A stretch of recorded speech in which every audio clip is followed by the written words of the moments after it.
Sure. So specifically on this item, what happened is during the recent storms that we had in end of December, January, basically we have areas of the city where the ground has given and we have holes in the ground, right?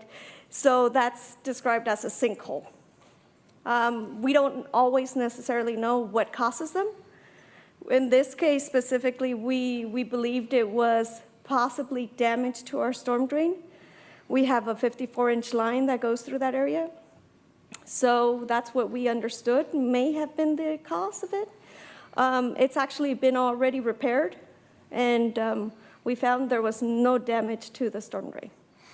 So we have no idea what caused it. It's just a hole in the ground. Well, it's great, but being that it's an emergency, I guess my questions are, being that it was close to a school, the Salinas Elementary School System, did they work with the city? Were they made aware of it? Thank you, City Clerk. Bad boy. Were they made aware of the situation as well? Yes, I did ask staff to notify them. Yeah. So were they notified? I believe so. Do we know for sure?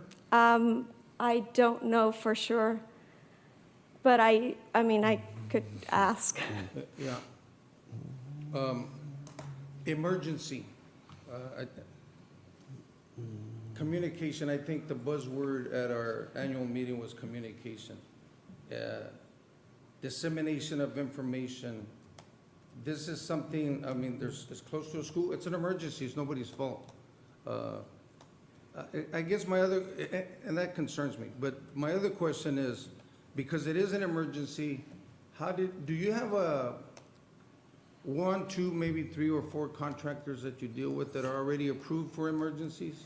No, at this point we don't. We're actually working on that. We're working on an on-call list in case we do have these type of situations. Yeah.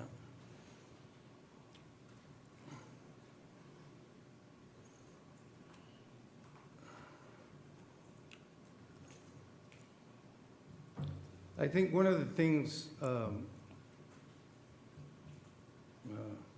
Mr. Kerrigan, we got to work on this, sir, on communication. There are contractors in our city that are willing and able to work with the city, but we have to figure out a way how to invite them in. So my question to you, Mr. City Manager, because I know during the storm emergency days, I think you spent 10 days at the emergency office or wherever that was at. Do you know, as a city manager, do you know the superintendent of that school district was made aware? I'm not sure if he was made aware or not. We can check into that. It's a woman. I'm not sure if they were made aware. Yeah. I can tell you that we will be submitting this to FEMA for reimbursement. The company, there was a contractor nearby that had the equipment staged, ready to go. That's why we selected them to do the work and get the problem solved. No, and I understand that. There's no doubt when there's an Right. emergency, you got to act on it quickly. Yeah, I would have to check with staff to see if we actually notified them, or called them, checked in with them. Yeah, thank you, sir. Sure. Thank you. Okay, Mr. Sandoval.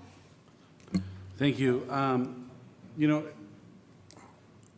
We talk about emergencies, and the gentleman right here, our potholes are an emergency.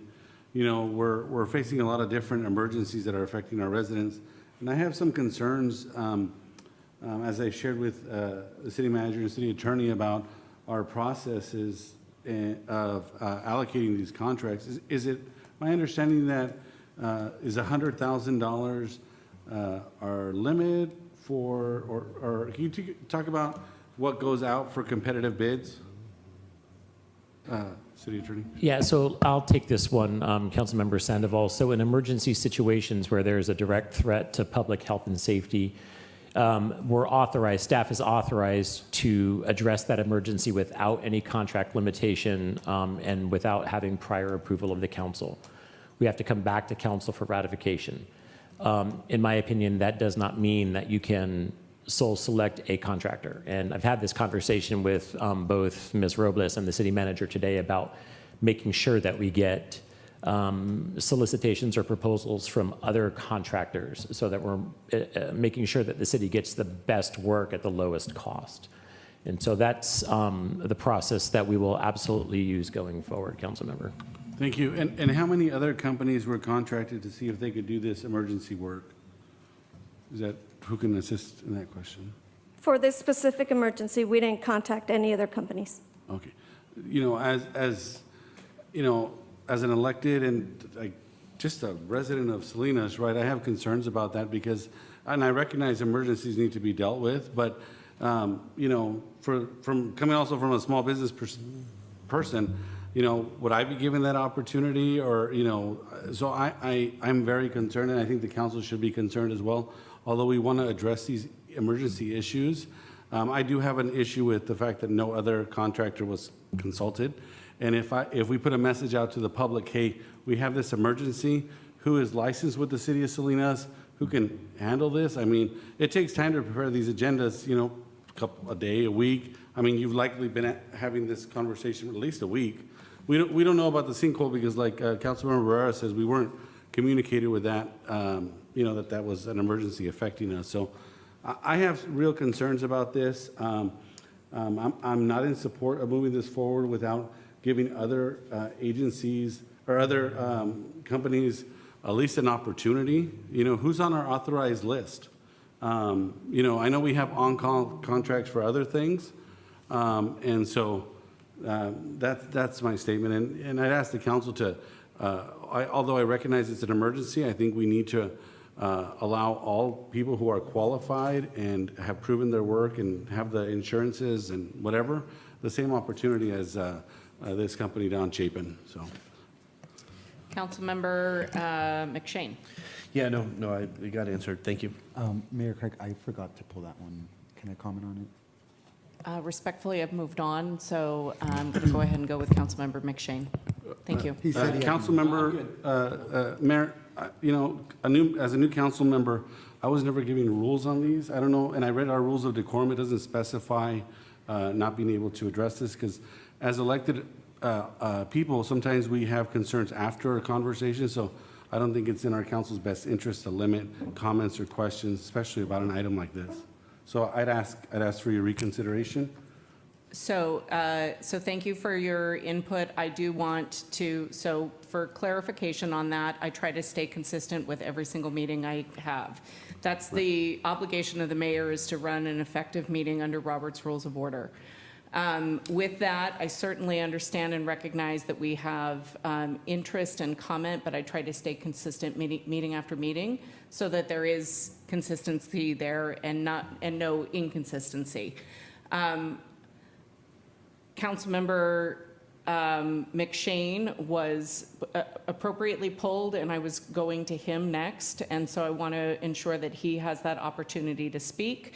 I will make an exception this time to ensure that Councilmember Rocha has if he has a comment, but I do want this council to understand that that's my obligation to not only this council, but the public, to run an effective and clean meeting. Councilmember McShane, you pulled this item. I'm okay. I got my concern spoken to. Thank you. Excellent. All right. Councilmember Rocha, you wanted to comment on this item? Thank you, Mayor Craig. And the only reason I put my hand up to speak was because Councilmember McShane had said his questions were answered. Yeah, So okay. I wanted to make sure I was being respectful Thank of you. that. I'll also say that I appreciate your desire to have consistency, Mayor, and I do my best to respect your desire in that, and it's very rare that I interject after I've said I won't pull an item. And just from a Robert's Rules of Order standpoint, the consent agenda, members raise their hand if they want to comment on it, and if they don't, then they could vote to approve it. But Robert's Rules of Order does not specify that a member cannot raise their hand once that item has passed. Robert's Rules of Order does not preclude someone from pulling an item, and so I want to speak to that. But as it relates to this particular item, and I just said as a generality moving forward, I will do my best to be a team player and not pull items once I've agreed not to pull them. But as it relates to this particular item, I did want to echo Councilmember Sandoval's comments. I see where they're coming from, and it's a desire to have a process in place that does not result in one contractor just being chosen to get a $100,000 check for an item. And I think that that gives the appearance of ethical concerns at times to the public, and an appearance that certain contractors are having favoritism over other ones from the city. And so I just want to say, moving forward, I'd like to see that process established and come before this council. And I also wanted to know, is this something that's really time sensitive that we cannot approve today, or? If I may, council member, the work has already been done, as I understand it. And so the emergency has been corrected, and now it's a question of providing compensation for the work that was already done. Okay, thank you. Those are all of my comments. I'd like to have an ethical process moving forward. Okay, thank you. Council, I'm seeking action on this item. So moved? Second. For purposes of moving it forward, we'll go ahead and call for the vote. Councilmember Barrera? No. Councilmember Gonzalez? No. Councilmember McShane? Councilmember Osornia? No. Councilmember Rocha? No. Councilmember Sandoval? No. Mayor Craig? Yes. Motion fails. Okay. We will refer that back to staff then. Going on to the next item.